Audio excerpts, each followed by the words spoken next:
男人呢，过了60岁之后还想找女人啊，无非呢就这3个原因，真的是很现实。那么究竟是哪3个原因呢？对婚姻生活、晚年生活呢比较重视的一个朋友，也可以先给这个视频呢点个赞、点个关注啊。接下来呢，咱们就言归正传。在大部分人眼里啊，谈恋爱呢那都是年轻人的一个事儿，对于步入老年生活的人来说，会把这个事情呢看得很淡，这是可有可无的。然而事实上呢，很多呢60岁以上的一个男性呢，依然在积极寻求着一个伴侣啊，他们呢要么就是从未结过婚，要么就是离婚或者是丧偶的啊。其实呢，就是男人呢过了60岁之后还想找女人，原因呢无非就是以下这3点啊。那首先呢，第一个原因就是有个人呢可以照顾自己。老人呢上了这个年纪之后呢，身体的各项机能肯定会逐渐下降的啊，身体呢容易出现大大小小的一个问题。这个时候呢是最需要有人在身边呢来个互相的一个照应嘛。有钱的话呢，可以去请保姆，但是保姆呢，毕竟不是一个自己人，很多时候呢也是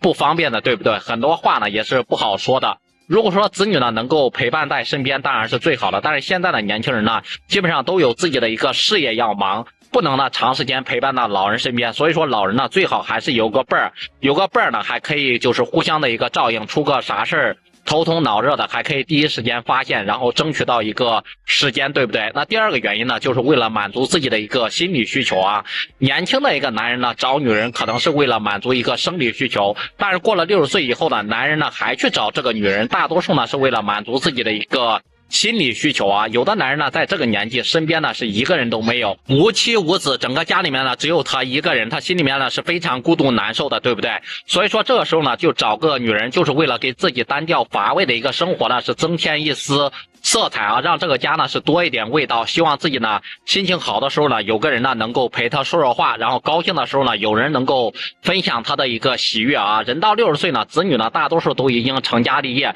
有了自己的一个小家。如果说老伴儿不在了，一个人的生活注定呢那是不太好受的。尤其是对于年过60岁的一个男人来说，身边无依无靠的真的是非常的痛苦。所以说这个时候呢真的是急需有个老伴儿陪伴啊。那第3个原因就是为了追逐一个潮流，满足自己的一个虚荣心啊。有些男性呢选择就是追求那种黄昏恋啊，就是晚年的一个婚姻，并非呢完全是出于一个感情需求或者是照顾考虑，更多的是源于对于自我价值的一个追求啊。如今社会呢风气是比较开放的，老年呢你像男性再婚已经并不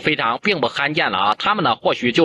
只是为了跟随这个潮流，随着年龄的一个增长，尽管呢经历是非常丰富的，但内心的一个本能上呢仍然是与同龄人进行竞争的。这种竞争呢已经不再是一个权势或者是财富，而是向着那种黄昏恋来转变的。那些离异的或者是丧偶的一个老人看到同龄人再婚，或许呢会促使他们也去尝试这种黄昏恋啊。然而呢这种出发点呢对自己或者是对他人来说呢都应该更加的负责任。总而言之呢，男人过了60岁还想再去找这个女人，即便呢不是出于强烈的一个爱情，也务必呢要善待对方。对此呢，不知道大家都是怎么看的？大家支持老年人这种黄昏恋或者是再婚吗？也欢迎在评论区里面留言讨论。